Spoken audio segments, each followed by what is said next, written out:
Good afternoon. Good afternoon.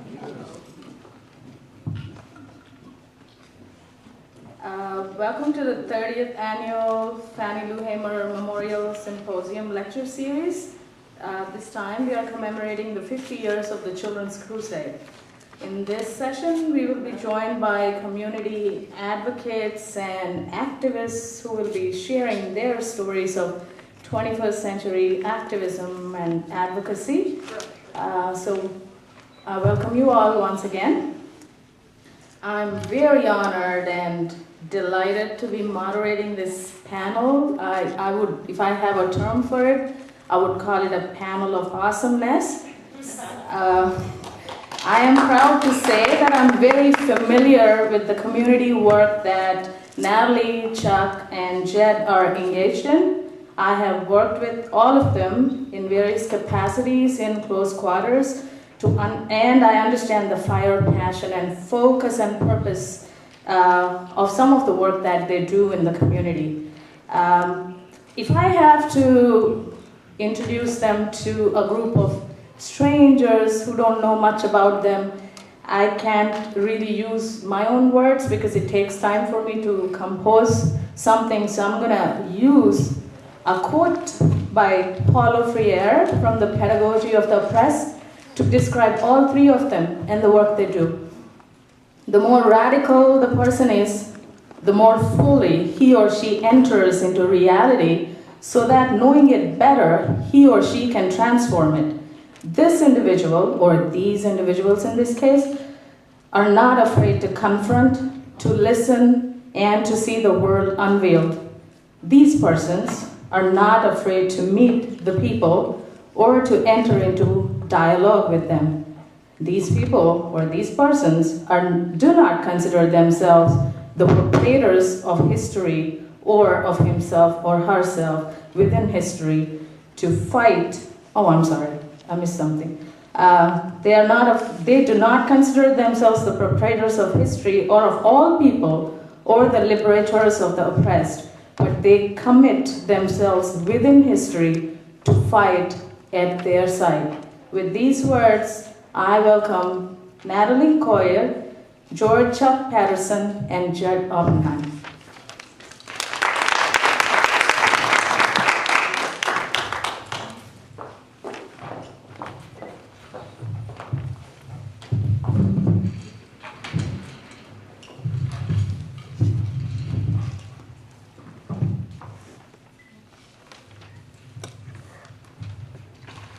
We want to start off with some personal storytelling so you guys can get to know them a little bit better. So I'm going to start off with Natalie. Natalie is not from Jackson, but Natalie, this is your current home, I take it, and you work with Children's Defense Fund. So would you please share with us why you chose to be in Jackson and what you do with Children's Defense Fund?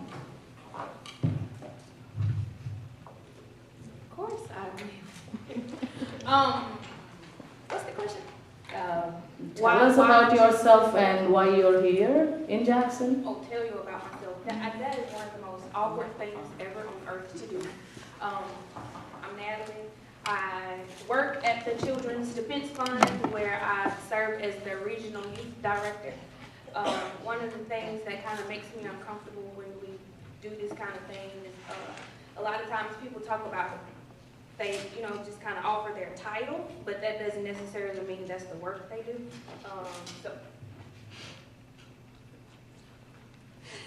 So I work with young women, mostly in the Mississippi Delta and the Jackson metro area.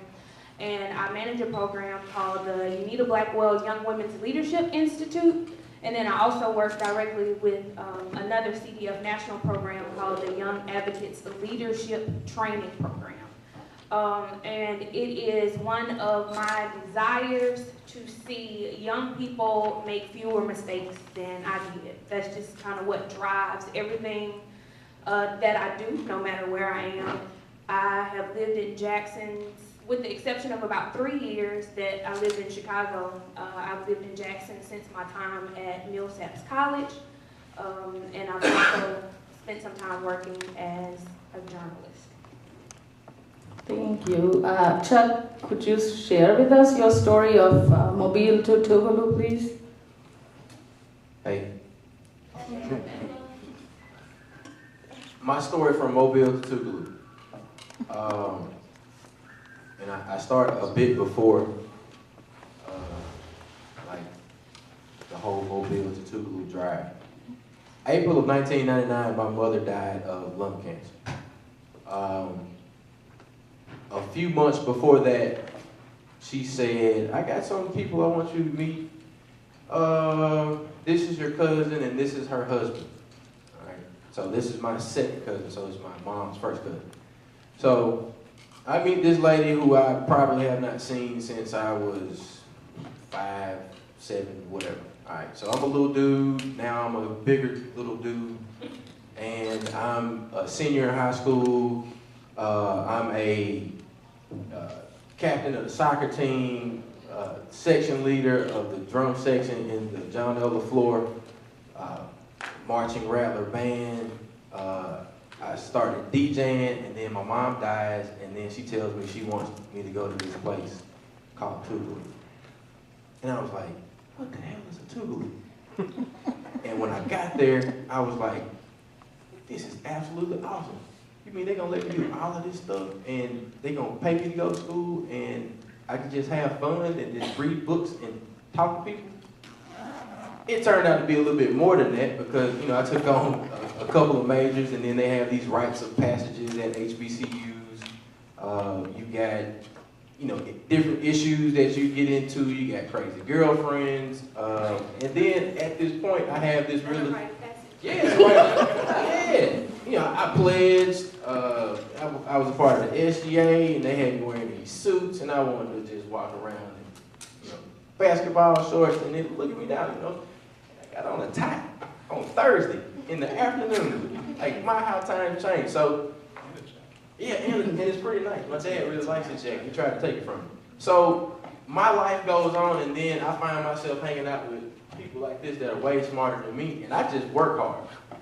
That's basically what it is. My dad had me pouring concrete, and so I take that work ethic into everything that I do, and they call me to do stuff, and I just help them do stuff. I'm the guy that does stuff. And at this point, Jed, talk to us about your journey from California to Rwanda to Indonesia to Jackson, Mississippi.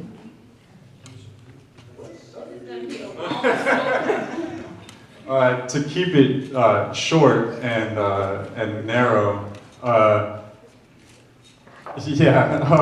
think I'm here because of everybody in the room, quite frankly, and so I don't know if that's kind of a way to get out of explaining how I ended up going from California to Rwanda to Indonesia to South Africa to New York and here.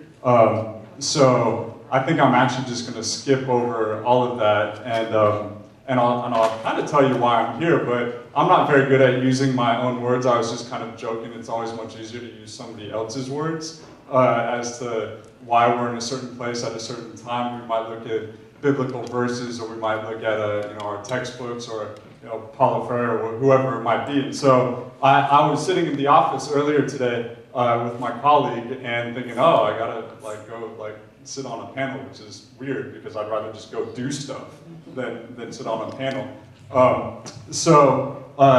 This is a very contemporary poem. I'm not a very good poetic reader, but I'm gonna try. It's very contemporary, but it's by Langston Hughes, who's I think been passed for a number of decades now. It's called "This Is for the Kids Who Die." So this is why I'm here. So this is for the kids who die, black and white. For kids will die certainly. The old and rich will live on a while. As always, eating blood and gold, letting kids die. Kids will die in the swamps of Mississippi, organizing sharecroppers. Kids will die in the streets of Chicago, organizing workers. Kids will die in the orange groves of California, telling others to get together, whites and Filipinos, Negroes and Mexicans. All kinds of kids will die who don't believe in lies and bribes and contentment and a lousy peace. Of course, the wise and the learned who pen editorials in the papers, and the gentlemen with doctor in front of their names, white and black, who make surveys and write books, will live on weaving words to smother the kids who die. And the sleazy courts, and the bribe-reaching police, and the blood-loving generals, and the money-loving preachers will all raise their hands against the kids who die, beating them with laws and clubs and bayonets and bullets to frighten the people. For the kids who die are like iron in the blood of the people, and the old and rich don't want the people to taste the iron of the kids who die. Don't want the people to get wise to their own power, to believe in Angelo Herndon, or even get together. Listen, kids who die. Maybe now there will be no monument for you, except in our hearts.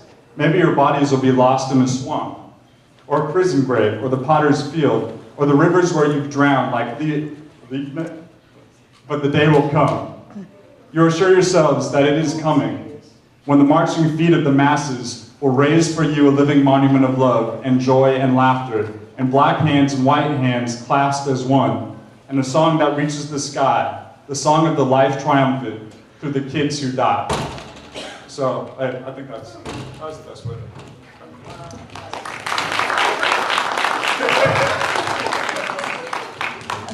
So, We have a poetry slam on October 26th, by the way. October 26th, Tougaloo College. They're all working on Benny G. together. Thompson Center. I will not be plagiarizing links. Yeah, let's go. all right, Jed, the next question is again for you. And so based on my interactions with you and the passion I have seen you engage in youth advocacy and the focused anger and frustration you have for not giving young people a seat at the table, I just want to use June Jordan's words to summarize that and ask you to explain about the youth advocacy work you do. We condemn them, our children, for seeking a different future. We hated them for their flowers, for their love, and for their unmistakable rejection of every hideous mistake and compromise that we have made throughout our hollow, money-bitten, frightened adult lives. So my question for you, Jed, is what informs the youth advocacy work that you do, and how do you engage community and parents in the work that you are involved in? All right, I have a poem. No, I'm just playing. Okay, so I guess this is obviously a really complicated question because it's very late, and I'm going to try to be really brief and kind of explain what we do through my organization. Southern Poverty Law Center, it's a civil rights organization. It was founded in the 70s to go after hate groups and desegregate government functions in Alabama. And about 10 years ago, it opened an office right here in Jackson to focus specifically on youth issues, juvenile justice, education, and mental health for young folks.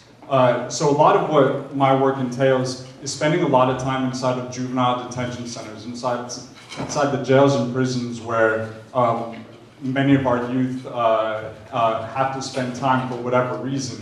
A lot of my work is working with education systems that are pushing out predominantly black youth, of course, here in Mississippi. If it's in California, predominantly Hispanic youth, for really minor issues that white kids like myself aren't getting pushed out for. And so a lot of our work here is working with families on understanding their rights as it relates to special education, school discipline, what happens if your child is involved with law enforcement and the courts. And one of the things that I get the opportunity to, and I always find it weird to say an opportunity to do this, but we spend about 2 afternoons each week. I'm in a jail, a youth prison. And I get to talk to kids in private about what's going on, why they're there, and what are the issues that led them to be in this place.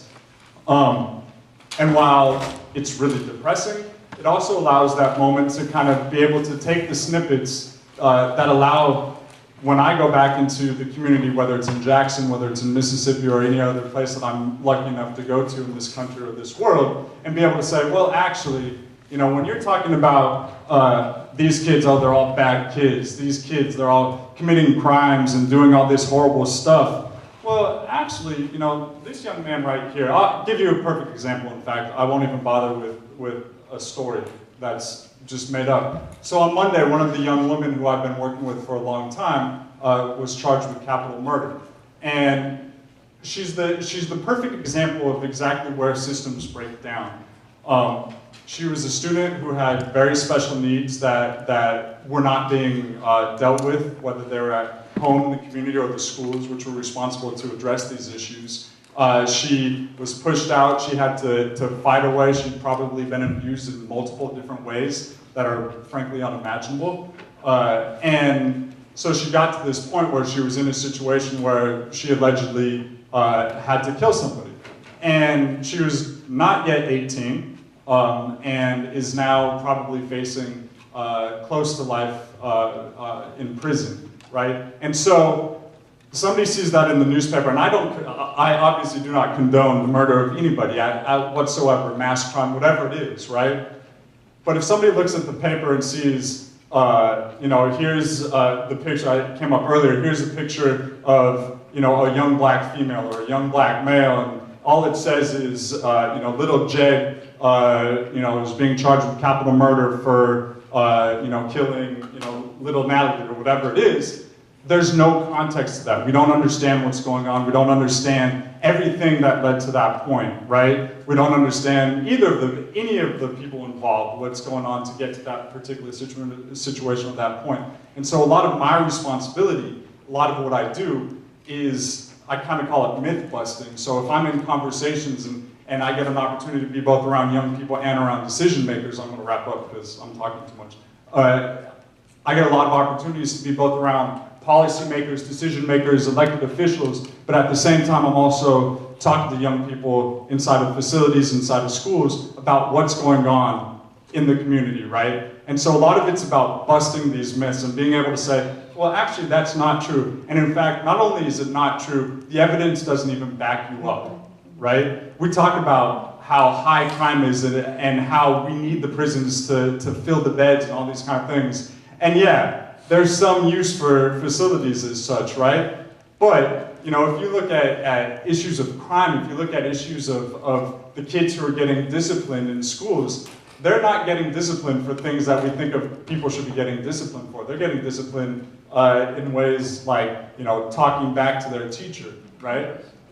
Raise your hand if you've never talked back to an adult. I don't believe you. All right, so it's that kind of stuff about being able to myth bust being able to say, actually, you know what, 80% of the people who are incarcerated are actually there for minor and nonviolent crimes. So maybe it's the system that needs to change, and maybe what we're seeing is the consequence of adult actions on children. So I'll stop there. Thank you. Chuck, your work as a community organizer consciously and constantly intersects with your art form of DJing, and for that purpose I see you as a placemaker because you seem to repurpose social and entrepreneurial gatherings by adding a voter registration campaign, a health awareness call, a fundraising for local charities, and that to me is 21st century organizing, political placemaking. So share with us a little bit about what you do through either Mississippi Greek Weekend or other stuff that you do throughout the year. Okay. I want to make an example first. Earlier in the 1 o'clock session, there was a clip shown of one of my frat brothers, Jughead is how I met him. Dr. Gene Young.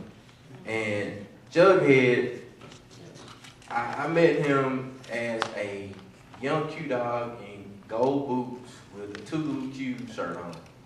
And he took the time to tell me of his story and what he and others did when he was like the youngest person to become a part of, as far as he knew. And I think he has the the history to validate it. The youngest person to become a part of the Jackson's children's civil rights movement, or kids being a part of that movement. All right. Me being a campus DJ at Tougaloo, and then having the background of meeting people like Jughead, or being around Hollis Watkins, or being influenced by Derek Johnson and Sean B. Lambright. After I got a bit older, I always put at the back of my mind and at the front of my mind that the voice that I have should be used for something. So even if we're doing anything, there's always a message that can be incorporated into it. I said all of that to ask a question. Every week, organizations sponsor events for a number of different reasons.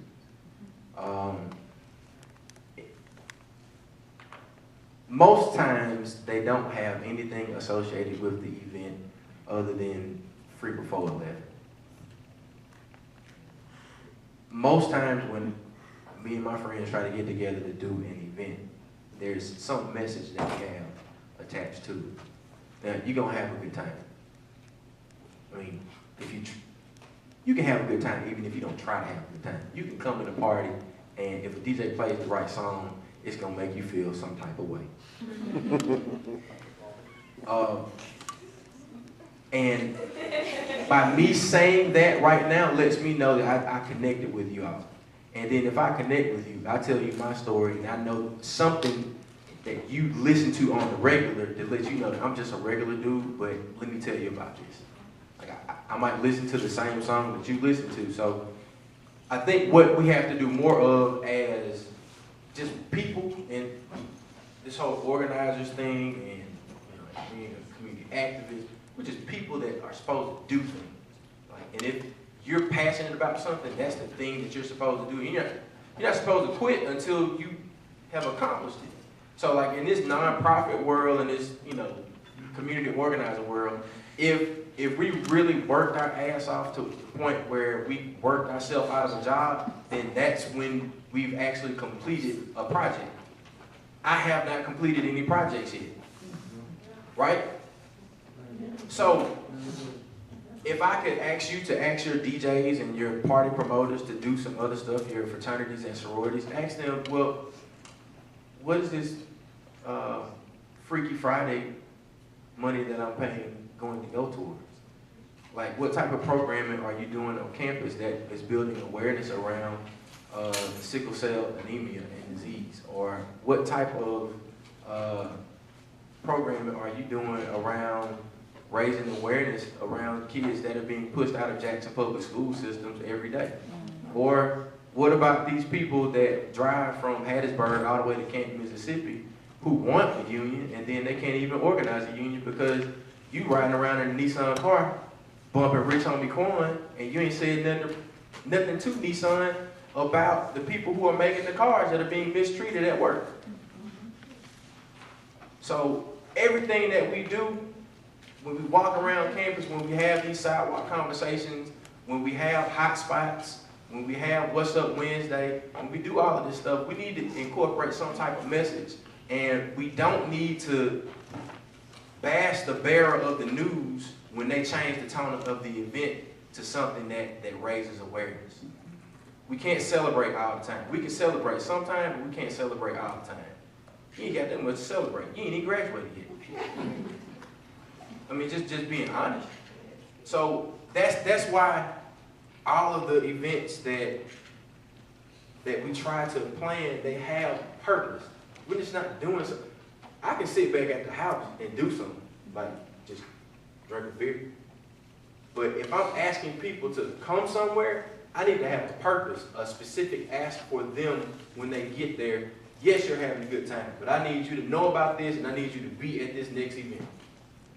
I need you to be down here when we tell this group of people who are influencing our daily lives at the city council or at the state legislature or even in national politics.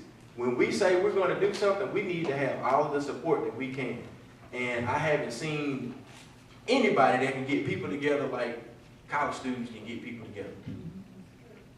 So the example that I give you to show you that DJs and fraternities, sororities, and college party promoters can get people together and have something done.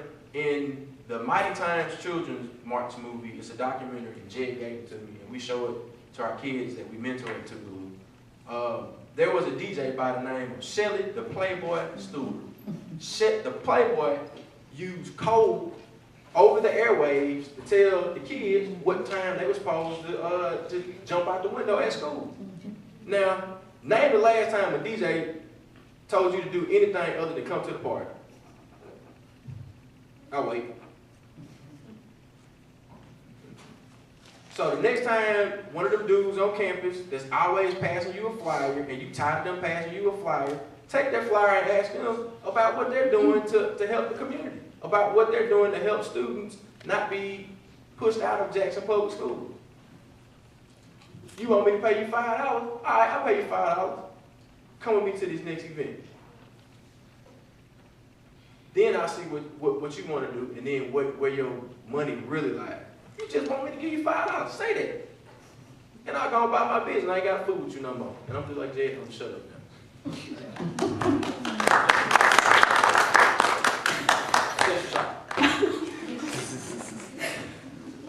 Natalie, you are a writer, a published one, and if I have to describe you, I've used these words before, with or without your permission. You are an artivist, an artist who at the core of her being is an activist. Besides that, you are a womanist. So how do these identities inform the work you do through the Women's Institute and other women-related programs you're a part of in the community?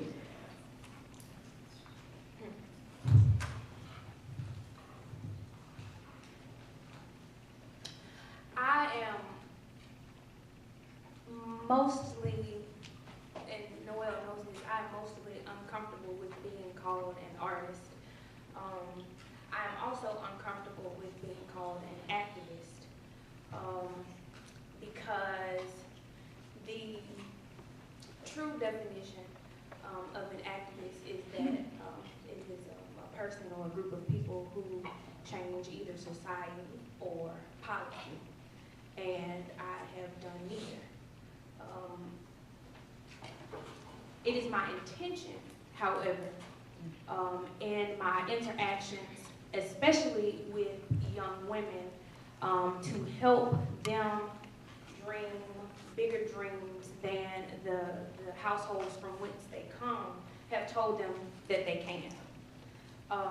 And if that, by proxy, changes them and their communities, then I have done a good thing.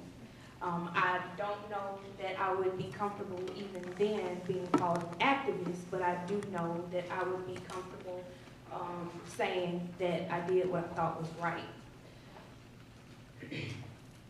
I look to, in my writing, write what I see as truth. And one of the easiest ways to do that for me is to open myself up and to be vulnerable, to tell the ugly parts about who I am, to talk about the ugly things that I see in society, and how they affect particularly the least of these, as we like to call them, people who we say have no voice. They do have voices, we don't listen. And that is one of the things that I find the most disturbing in my work, in my interactions with the young women that I serve. Someone or some people have convinced them that they have no right to express their opinions. And that's disturbing to me. We, I believe, live in a society that does not nurture young people, particularly women. We look for Jed was talking earlier about the juvenile justice system, and one of the things that we find that I've seen in some research that I've been doing lately, and I've talked with Jed about this, is that a lot of the young women who are being pushed out of schools, a lot of that has to do with their personality, basically. That they talk too loud, yeah, they won't conform. And when you talk about cultural background, you know, kind of what one of the stereotypes that is attached to black women in particular is that we're loud. So if you aren't conforming to the social norms of the school and you're a black girl, you know, that's causing some problems for you. And again, what I just try to do in my work, in my writing, in my interactions with young women, young people in general, is assure them that they have every right to be here just as I do, just as the people around them do. It is disheartening. Am I talking to her? I'm sorry. It is disheartening to me. I'll give you an example. Everybody has an anecdote. I took a group of young women to Pizza Hut. There are very few places to go in the Delta to eat that aren't McDonald's. So I take a group of young women to Pizza Hut. We had been out doing some things, and you know, it's just we're winding down. A lot of the young women I work with, quite frankly, don't get enough to eat. So you know, this is a big deal. We're going to Pizza Hut. So the server comes, and strangely enough, and if you've ever been to the Delta, you would know this is kind of strange. The server comes, and the server is a young white man. So, you know, I order, I'm talking. So the guy walks off, and one of the young women says, "You looked him in his eye when you were talking." Ooh. It's 2013. It's 2020. Oh, that was 12. Mm-hmm. You looked him in his eye when you were talking to him. Yeah, I did. You're not supposed to do that. How old are you? Like, what, you know, I get worked up. Like, it's disturbing. And what's even more disturbing to me is that there aren't, to use Jed's term, there aren't myth busters. Like, there aren't enough people saying, like, this does not have to be your reality. Things don't have to be this way. And if we're talking about young people and activism or attempts to make social change, one of the things that we have to do as young people, I guess I'm still a young person, one of the things that we have to do as young people is kind of break ourselves loose of this idea that young people are to be quiet and still. You know, I think if you can come up with an example of a time in American history where young people were responsible for a movement outside of the civil rights movement, I would love to talk to you. Like, we don't honor young people. And then we are confused when they don't take responsibility for things looking as terrible as they do. Stop talking now. Thank you. There's a radical and wonderful new idea here that all children could and should be inventors of their own theories, critics of other people's ideas, analyzers of evidence, and makers of their own personal marks on the world. It's an idea with revolutionary implications if we take it seriously. This is a quote by Deborah Meyer, a prominent educator and founder of the Mission Hill School in Boston. And at this time, Chuck, I want to bring attention to the role you play with the Institute for Democratic Education in America as a storyteller, and you were a digital organizer with them last year. And as an advocate of quality and democratic public education, what kind of local stories should we be sharing to build a complex, transformative national voice or voices on public education? So, Noel said something about idea and democratic voice within public education and all that. So IDEA is the Institute for Democratic Education in America. What I did for IDEA was I was a digital organizer. So essentially what I used were social media platforms and apps to tell the story of, or create awareness and exposure around places where democratic values were employed inside of the classroom and other places. So one that we focused on for a while was the Mission Hill School in Boston. So Mission Hill is like, honestly, Mission Hill is like Freedom School. I don't know if any of y'all have ever heard of Freedom School. I know Dr. Frankie, she mentioned that, or the Reverend mentioned that. Who mentioned that?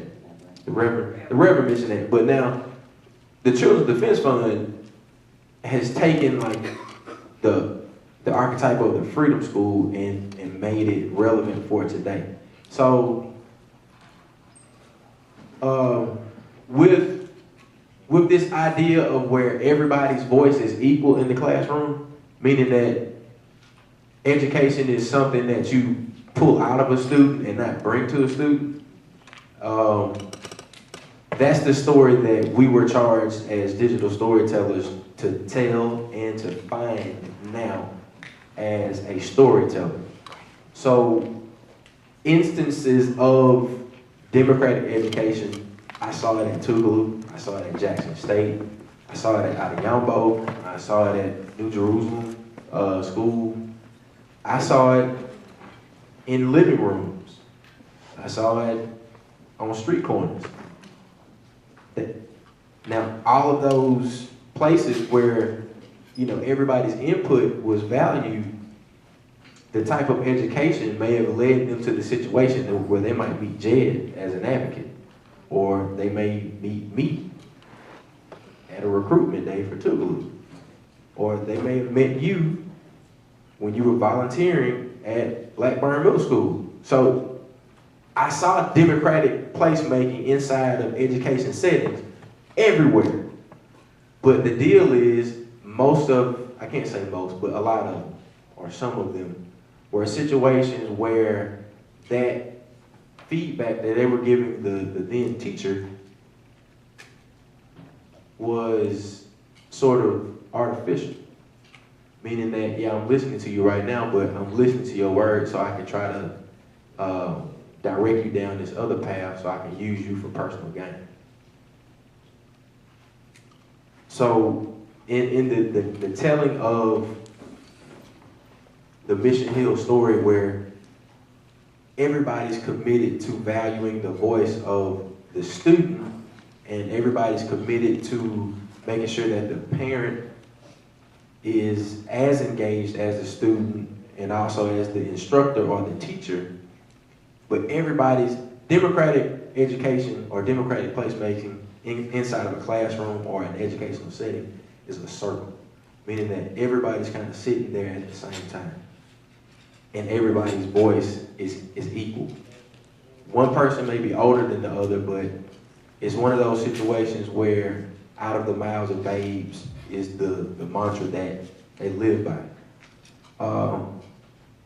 Since we're in Jackson and that's what we're focusing on, I'm hopeful for more bright spots in JPS. There are a lot of them. There are teachers who welcome us into their classrooms to talk about the things that we do. But sometimes those teachers aren't as equipped as they would like to be. And then on the type of salary that they're operating off of, and then the environment that is now began to change, it's still difficult for a teacher to really have the type of classroom environment that they need when students have special needs and the teacher is not as equipped to deal with those special needs, and then the systems aren't in place to deal with those special needs. So it's difficult for us to say, or for me to say, how many, or it gives more specific examples. But I know that if I get all of you in this room to start doing more volunteering and mentoring, and specifically focus on schools like Capital City Alternative School that get left behind and forgotten about. Like, there's mentoring programs everywhere except Capital City, and the only group or place that focuses on Capital City is the 21st Century Community Learning Center that's there. And the only reason that I know that is that's because that's where I work. I work at Tugler, but we're working with Capital City Alternative School students, and we've been doing that for the past 3 years. Some of them end up on the news dead, and then some of them end up at Jackson State or Tugler. Can you say the name of this person? The 21st Century Community Learning Center, which is at the Capital City Alternative School. It's a JPS school. JPS never talks about it, but my buddy Jed and his organization sued the crap out of Capital City. Right, they had, and I wasn't even gonna mention that, but since you said it, I'm gonna say it. They had students, as a form of punishment, handcuffed to, what is it, the heater? The railing in the back of the gym. The railing in the back of the gym. Right, so when you come to Capital, all right, let me give you a one-on-one of Capital City. How you get there is that you do something in school. That supposed something may be, I don't like you, teacher. Go to the office. Next thing you know, I felt threatened. The student gave me verbal lashing, and right, she said stand your ground. So when that student acts out in that manner, and the teacher doesn't know how to handle it because they're just there because they want a job and they want 9 months of work and 3 months off, they end up in this thing that, you know, has become known as the Craigslist prison pipeline. When they do that, they're suspended, and when you are suspended, then you go to Capital City, and then you're at Capital City, you have to wear this uniform. You have no freedom, basically. You move when they say move. Your classes are not the same, so when you get back to your home school, if you get back to your home school, because most times students that go to Capital City are middle schoolers that are supposed to be in high school. So that's the makeup of Capital City. And then nobody's over there trying to help them out. Like, yeah, we got 3 days out of the week that we found funding to work with Capital City students. But when they leave us, they're going back to the crib. And when they go back to the crib, how much of that mentoring and enrichment or high fives that they get from, you know, college students that are working with them, how much of that actually bleeds over and they make a place at home where their voice is valued? Their voice is only valued when somebody can either get a check for them or get paid off of them. And when that happens more times than, you know, not, we have a situation where this kid who graduated from Callaway and still ended up dead. And when me and Mr. Anderson saw this kid's face on the news, for whatever reason he ended up dead, like, all of the work that we did, it didn't even matter, because it mattered, but it didn't connect. And it may have connected, but the people that shot him didn't even know what the kid was trying to do. He's just trying to live. So placemaking has to happen everywhere. Democratic placemaking has to happen everywhere. It's not just inside of the school. It has to be one of those deals where I'm not going to shoot you because I value you as a person. Like, I value your life. And I don't think that what we have today is a value of life. As I walked here for the 1 o'clock session, I heard a Jackson State College student say, I'm going to shoot that nigga. And I know he was a college student because he had a JSU supercar that he went into Heritage Dining Hall and he ate. And when I left out, they left out, and I heard the dude say it. And I'm like, the only thing I shoot is deer. I have never thought about in my adult life shooting somebody.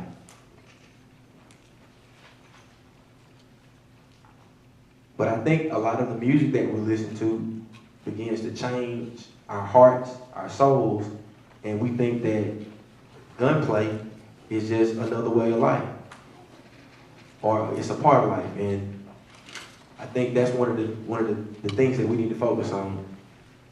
If we change what we eat, then we change who we are. And when we do that, we can have value of self and of others. And when we do that, we create this democratic place that every voice is valued. Now, that don't mean everybody needs to talk, but that's a whole nother conversation. Can I say something? I just, when George Chuck was just talking about seeing the young man who was killed on the news, I think we don't give enough credence to the social death sentences that we give young people. You know, that their physical bodies are not dead, but when they cannot read at grade level, when they cannot compute at grade level, when you are, you know, 16 and have 2 children, I think that is, in some ways, and I don't say this to sound provocative or something, but in some ways, I think that may be an even more devastating kind of death, because you are, you know, you're sentenced to this life until there is life no more for you, but you are incapable of providing for yourself your best life because of the institutions that are in place to keep you from having that. I was about to say luxury, but it's not a luxury, it's a human right. Yeah, so I just wanted to say that. Hey, Jed, if you were to make recommendations to the new city leadership on behalf of the young people as their ally, what would the top 5 programs be for parks and recreation facilities?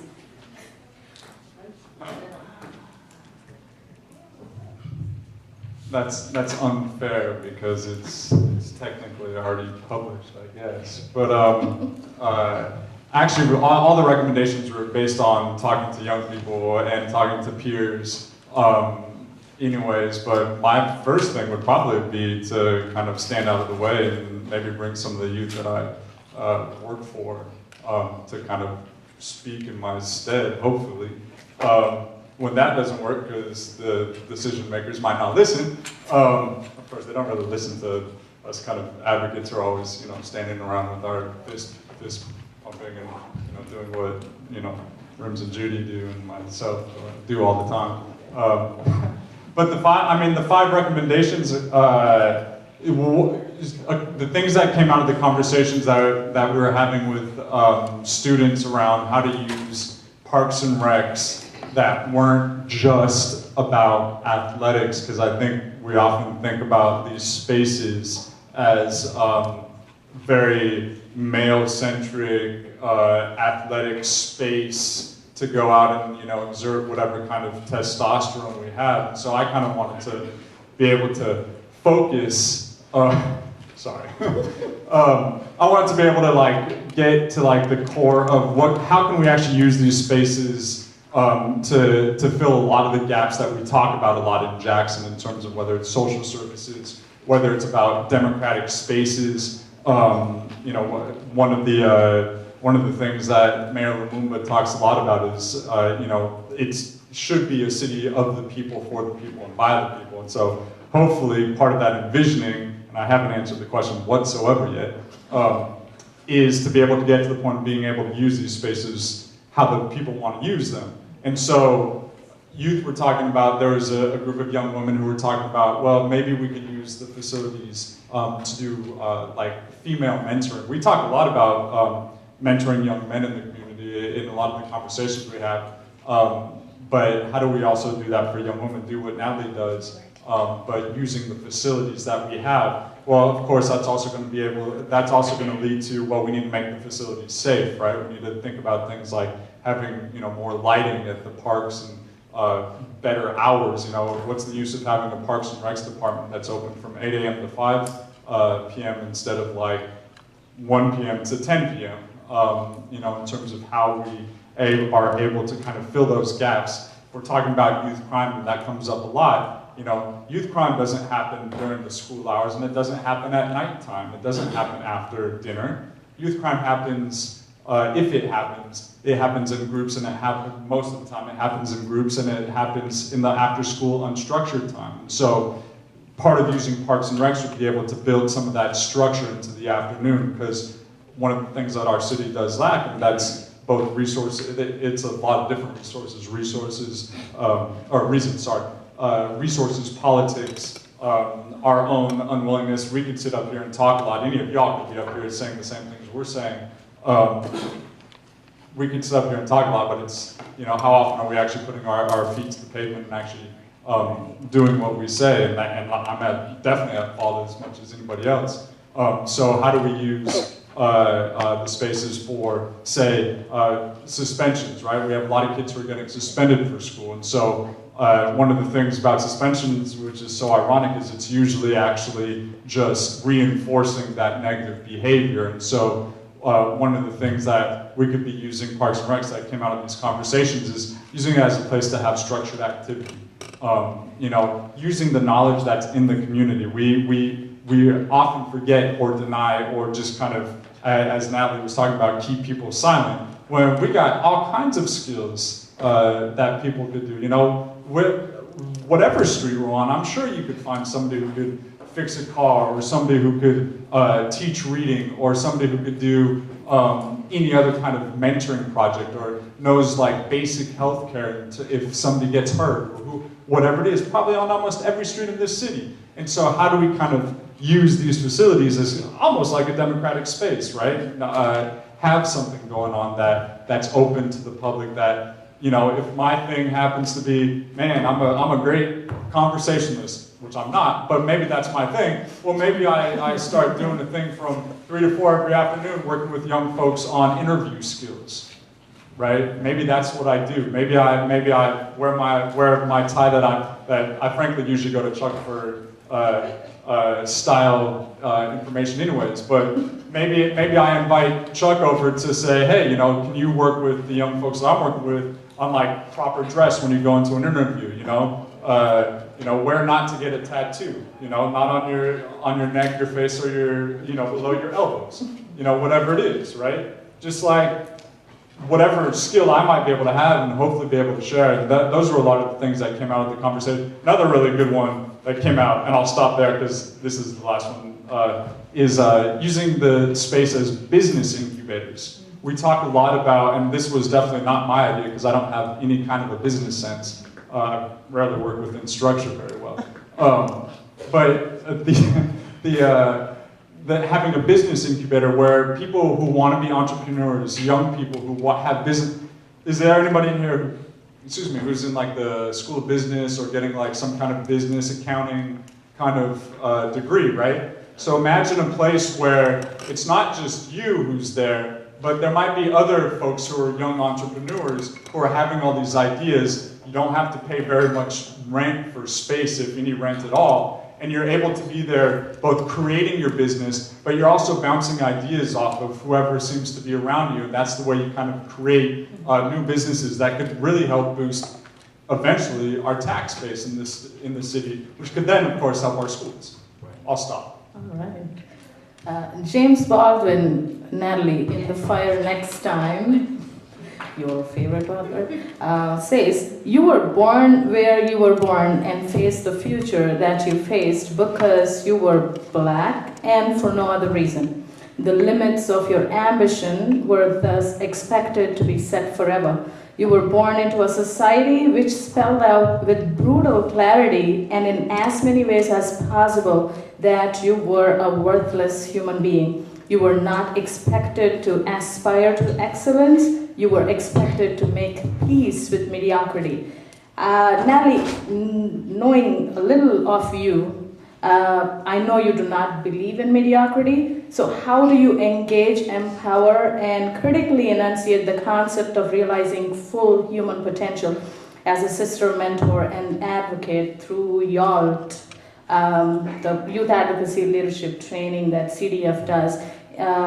The reason why this question came about is because after the Underground Railroad simulation last year, you mentioned that groupthink is not that bad. So I guess my question is based on that statement. I said groupthink is not necessarily. Right. Yeah. That was last year. So. Because it can be a very terrible thing. Mm-hmm. Groupthink. Yeah. Mm-hmm. You want me to explain? Yeah. Mm-hmm. Okay. Mob mentality. How about that? Does that help? Mm-hmm. Okay.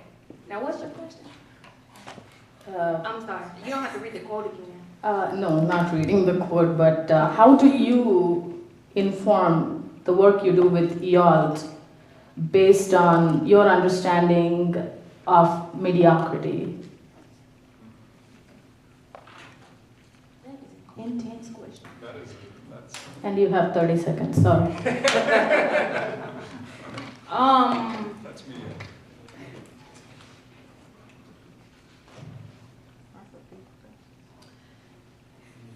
Gosh. Okay. I think our society breeds people who are content with mediocrity.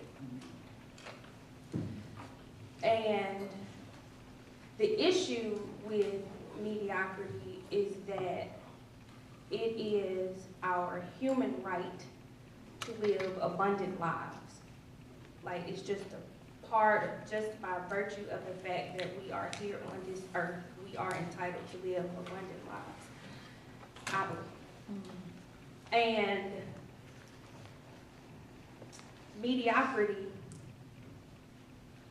whether it is in pursuit of education, vocation, whatever it is, when mediocrity is the standard at best, we are robbed of an opportunity to live expansive lives.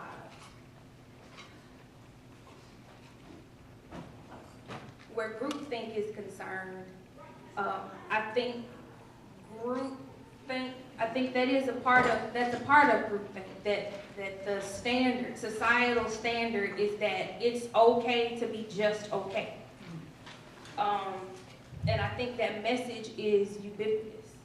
I think that I'm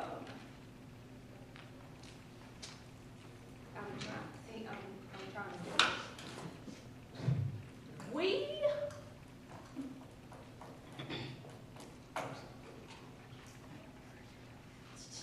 I'm having internal conflict, I'm sorry.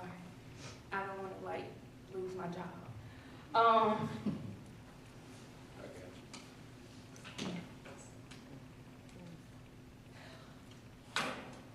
We expect too little of ourselves and of other people.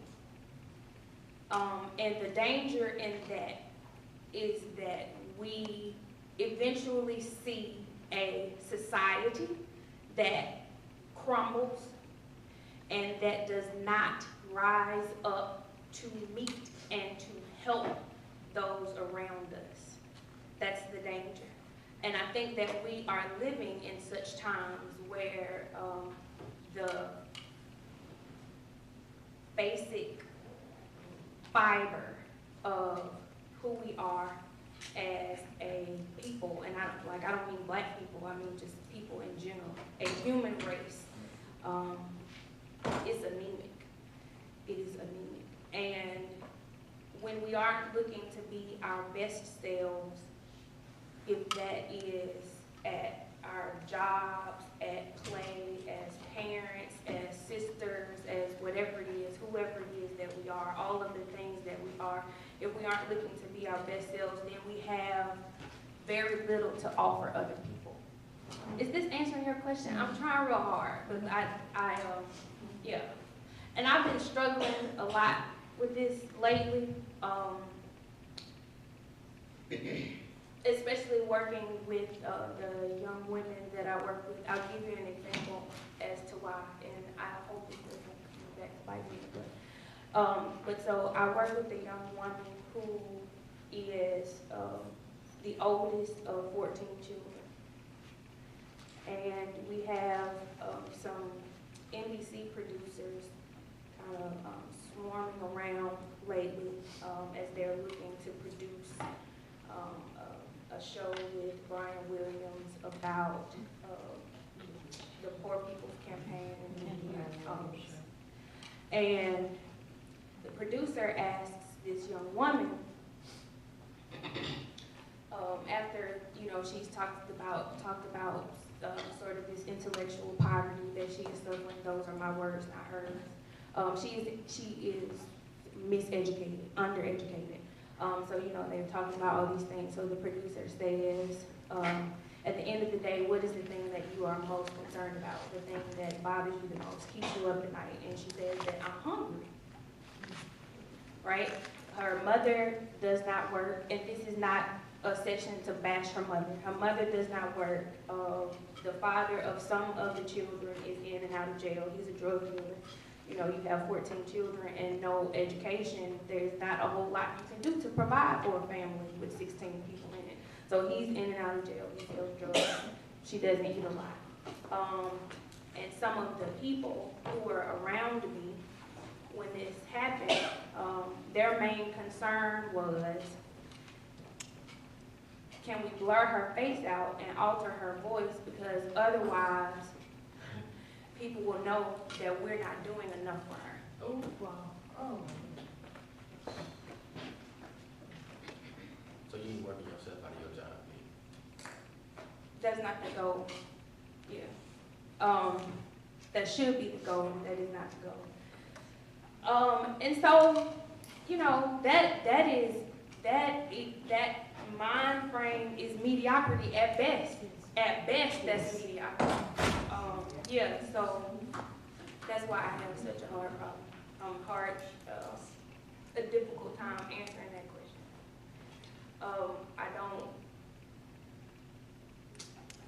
Am I depressing y'all? I'm sorry, but I mean, it's that serious. It's that serious. And yeah, I go home, I often have a heavy heart. Because what I realize is, and I don't think that people by virtue are like sucky people, but I think that we get kind of caught up by the trappings of having pats on our back and limelight and that kind of thing, and so then we forget we may have set out to do good things, but then we just get kind of caught up in this pathology of praise, and then we just kind of lose the mission. Yeah. So that's a perfect segue to an observation that I have about the work that you all do and with your comrades and friends, basically the activism, advocacy, and organizing and all these roles that you all play, the calling that you all answer. It requires a tremendous amount of perseverance, motivation, and a conscious community of partners, friends, and trusted comrades, I guess.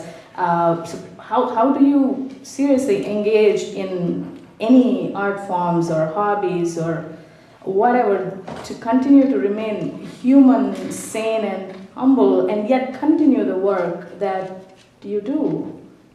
I mean, any of you can answer this, basically, or all of you. It's not easy, that much I know. No. It's, you have to be crazy. You gotta be crazy. And To do what? to do whatever it is that we do. began with the quote you talked about being radical. Like, they call Mayor Lumumba radical. He's just a dude that does stuff and he gets other people to do stuff. Like, hey, I think this is a good idea. Let's start this basketball team for these little guys. And we're gonna do practice 4 days a week. They're gonna play on the weekends. We're gonna do some car washes, raise some money so they can go to this trip. They're gonna play some other teams or some other little dudes. Like, you gotta be crazy to want to like be around little dudes like that all the time. But you know that if you don't do it, nobody else is gonna do it. So, all right, you have to find some sort of bright spot. Like, even though that story of that young woman and her situation and her reality is like 90% like sucky. But what makes it like that 90% sucky, because the young woman, she's awesome. Like, I have no idea specifically who Natalie's talking about, but I know that I know her. I know that I know her because like Natalie asked me to do stuff.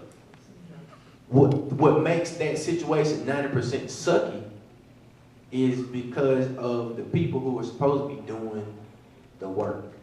And I referenced that phrase because Lawrence Guillot, one of my chapter brothers, they said that at any meeting that he spoke at, whether it was with NAACP or SNCC or CORE or whatever they were doing, he said, man, we just need to do the work. So what's not happening and why we suck is because people not doing the work. Now, the 10% is what keeps us sane, because like we can actually say, all right, we got a success. I saw her smile, or like, I don't even know if I shared this with Jed, when our little homie that graduated and chose and called me and said I had made a decision to go to the military because I feel that this is the best thing for me because of my situation. I don't like the military, but all of the talking that we did, I cried that day. When he said, I made a decision for myself because I think this is the best thing for me. I don't know how many times our little homie was caught up in whatever, and been called to the office to be reprimanded about whatever, had been reprimanded inside the programs that we had gotten him into because he's an awesome little dude, but now we know him. Noel knows him. Like, my frat brothers, he done hung around us, he done been on our plot and everything, and when this young man told me I made this decision for myself, that's when I know it worked. That's what keep you sane, and then you can, you know, like me, plug up the DJ equipment in the house or go do a wedding reception for somebody and spin these records, and then the music just takes you away. So for me, everything always revolves back to music because I grew up in the church playing the drums, because I marched in the band, because I started DJing, and I know the power of music and music being this universal language. So the thing is, we'll sit around, like Jed said, hey, we're going to be kicking back at the house, and I'm DJing out Pandora, DJ Jedi Mind Tricks in the building. And for real, this will be the text conversation or the email conversation that we have, you know, whenever, and I may not be there, but it's still one of those things, like Jed he was thinking about me, and he said, me and my fiance, we're doing a little kickback, come by and, you know, eat some food and drink some beer. And, hey man, I'm gonna have a beer after I get done with this. And if you're not 21, don't drink. And, you know, twerk responsibly. I twerk responsibly all the time, but no, all right, just kidding. I am sorry for the reference. I mean, the thing that I think about, you know, along those lines, we kind of have kind of looped it through here a little bit, but it's one to I don't even want to say victories because that's probably the wrong word, but to celebrate the progress is the wrong word, advancement's the wrong word, the little things, celebrate the little things, you know, working inside of jails and detentions and working with kids that, you know, this young man's the only child I've worked with, or student I've worked with in the last 5 years, who's graduated high school. You know, like that's massive, you know, for somebody who spends all their time in whatever kind of facilities or whatever kind of conditions. You know, it's also thinking about ways to both quote unquote celebrate the good parts of what we're doing. I said we're doing a poetry slam on October 26th, and that started from a conversation with other youth advocates where we're sick of always like just sitting around talking about like really, but like let's do something fun for all the kids that we work for. And a couple of folks said, well, you know, nobody does like a big poetry slam, and so we're like, let's do a poetry slam. And so now we've been doing, this will be our 3rd year running, and it's like, and it's always like one of the things I look forward to, as stressful as it might be putting it together, or getting money to put it on. Anybody? But it's one of those things where regardless of whether we end up with the money or not, we're still going to do it because there's a lot of young people, middle school, high school, and college students who I think have enjoyed it the last couple of years and like look forward to it. You know, and so it's about being able to find those moments within whatever it is that we're doing, because we all go, whether it's going on, like I'm really bad because I don't switch off, you know, and that's probably not good for my health. Not at all, you know. I read serious books. I read, you know, it's like when I'm on the internet, I'm reading the news, which is horribly depressing. Or sending us emails. Or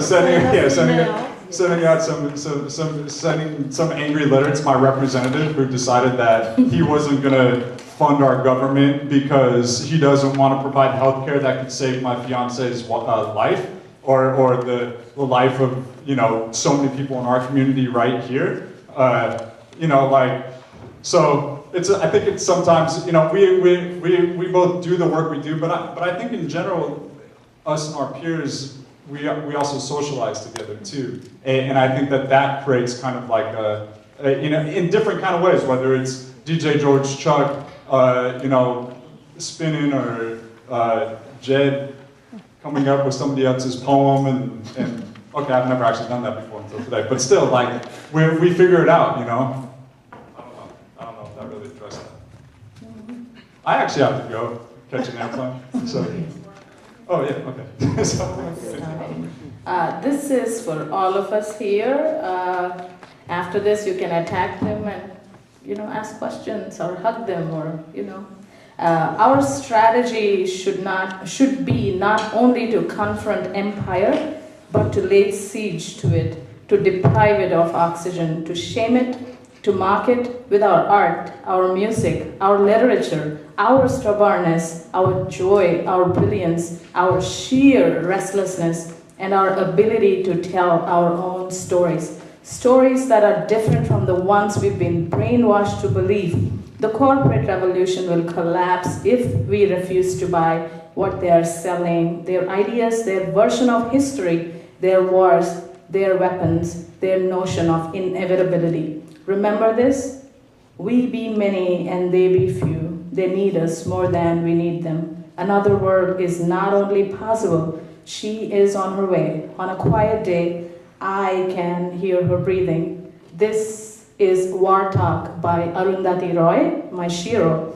And Jed, Chuck, and Natalie, thank you for your music, words, work, and Natalie for your womanity. Thank you all. And you guys rock.